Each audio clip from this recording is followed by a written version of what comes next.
Welcome to Carpedia, your ultimate destination for all things automotive. Get ready to rev your engines and embark on an exhilarating journey through the exciting and ever-evolving world of cars.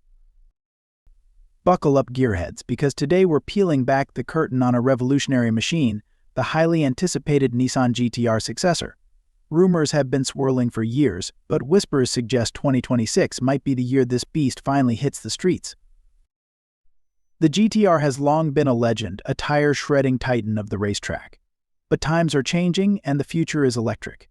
So what can we expect from the next generation GT-R? Will it retain the spirit of its predecessor while embracing a new era of sustainable performance? Let's dive in. While Nissan hasn't officially confirmed anything, all signs point to the next GT-R ditching the gas-guzzling engine for a thrilling electric powertrain. This shift to electric isn't just about saving the planet, although that's a definite perk. Electric motors offer instant torque, which translates to mind-blowing acceleration that throws you back in your seat. The interior will likely be a blend of futuristic tech and driver-focused functionality.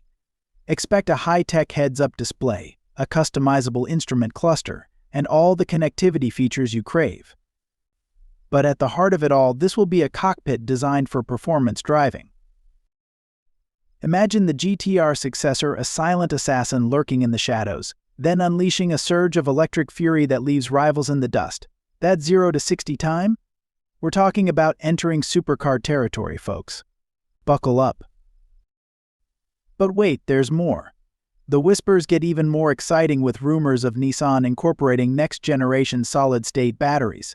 These batteries boast significantly faster charging times and higher energy density compared to traditional lithium-ion batteries.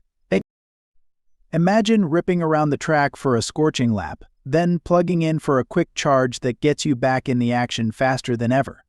Solid-state batteries would be a game-changer for electric performance, and the GT-R Successor could be at the forefront of this revolution. Of course, a GT-R isn't just about raw power. It's about precision handling, that exhilarating feeling of being one with the machine as you carve up corners. Nissan undoubtedly won't abandon this core principle. We can expect the new GT-R to be a technological marvel while staying true to its racing pedigree. The legacy of the GT-R lives on, and the future is electric. With a rumored 2026 release date, the wait is almost over. While Nissan remains tight-lipped, one thing's for sure: the next GT-R is poised to redefine what a supercar can be. Thanks for watching my video. We hope you enjoyed the journey through the world of cars with us. Don't forget to hit subscribe and turn on notifications so you never miss a pit stop on our automotive adventure. Keep those engines roaring, and we'll see you on the next episode of Carpedia. Until then, stay safe, stay tuned, and keep cruising.